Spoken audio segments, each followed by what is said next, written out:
Hey guys, it's Jess. Welcome back to my channel.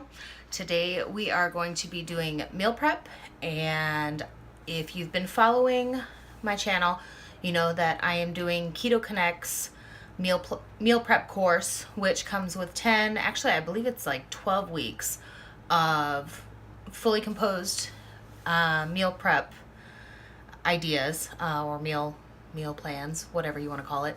I am currently on week 8, and I will have a link to their meal prep course down below as always. This week was a little bit rougher because also, if you've been following, you know that I've been having some financial issues because my car flooded, which I will also have my GoFundMe page link down below if you'd like to contribute. Having a rough week. It's been a month already. November started off with a bang. So for this week, it's supposed to be rosemary rolls, rosemary rolls, lettuce wraps with turkey and bacon, and a sausage with roast asparagus and zucchini. I did the sausage with the roast asparagus and zucchini, but I did not have the almond flour for the rolls, and I couldn't really afford to get a $10 bag of almond flour for this week. So I bought some eggs and some cream cheese, and I decided to do macro muffins again. And when we get to those, I'll show you my take on those. Also, instead of the lettuce wraps and having to buy lettuce and bacon and turkey and cheese, I already still had like 13 salmon patties left from last week. Not patties, fillets, whatever. And so instead of doing the lettuce rolls, I decided to repeat the salmon and mashed cauliflower from last week. So I did kind of a combination of weeks 5, 7, and 8 this week. So let's go ahead and get on to what I've done. All right, so meal number 1 is complete. Got this handy dandy little, I don't even know what to call it, squeeze bottle. And filled them up with the cream. And so those are done, and working on meal number 2. Okay, so macro muffins. I just figured out that the last couple times I've made these, I've been doing them wrong. I've been using 9 eggs instead of 8, which made them puff up a lot, and then they immediately flattened when they got cool. And so this week when I was looking over the recipe, I was like, wait a minute, because I doubled the recipe, and so I'd used a whole 12.5 eggs. And when I relooked at the recipe, I was like, oh wait, it only calls for 8 eggs per recipe, not 9. So I'd actually been doing 2 eggs extra. So they actually turned out perfectly this week. However, in weeks prior when they flattened, I thought, you know what, these would be kind of cool if I stuffed them with something so that they stayed muffin-like, not kind of pancake cookie-like. So I came up with this recipe, which I have yet to try actually in the muffins, but as I tasted it to see like flavor-wise where it was really good.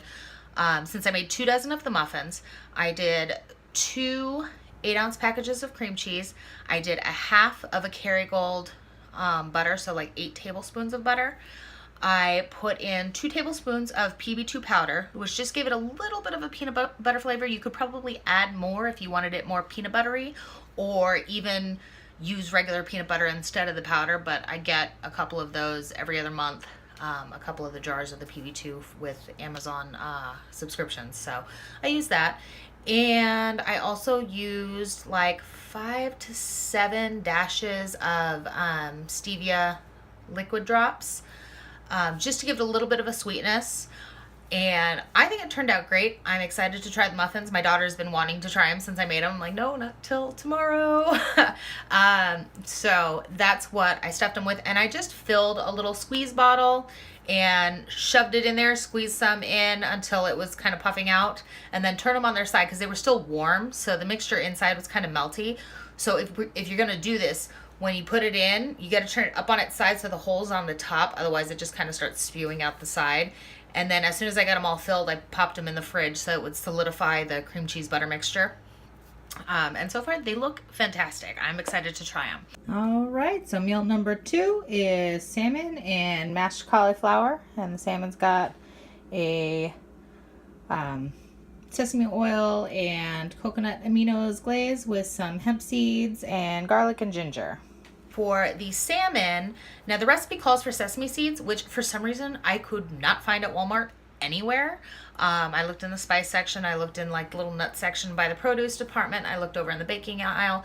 I couldn't find them. So what I did find was a jar of hemp seed blend, and it said it had kind of a nutty flavor, so I decided to use that, and so far it looks really good, so I'm excited about that. All right, and our last meal is sausage with roasted zucchini and asparagus. Okay, and so for the sausage meal, it did request regular Italian sausage, so I didn't get the sweetened Italian sausage, I just got the mild one. I wanted to get the spicy one, but I was afraid my daughter wouldn't eat it if I got the spicy one. So we went with the regular mild Italian sausage, which I'm almost thinking might be a little too greasy. I'm gonna try it this week, but I think in the future I might do this with some kielbasa sausage, which I really like, and I think because that produced a lot of oil. I think I almost set my oven on fire. Honestly, I need to clean out my oven now because it kind of spilled over as I was pulling the tray out. But yeah, so next time I'm definitely gonna do the kielbasa sausage. All right, so that's the end of the video this week, and we'll be going ahead and doing the weigh-in and measurements on Wednesday if you want to come back and check that out. If you haven't yet and you want to follow our progress, go ahead and hit that subscribe button down below. If you like this video, give it a thumbs up, and go ahead and feel free to share it with your friends. We'll see you next week. Thanks for watching. Bye.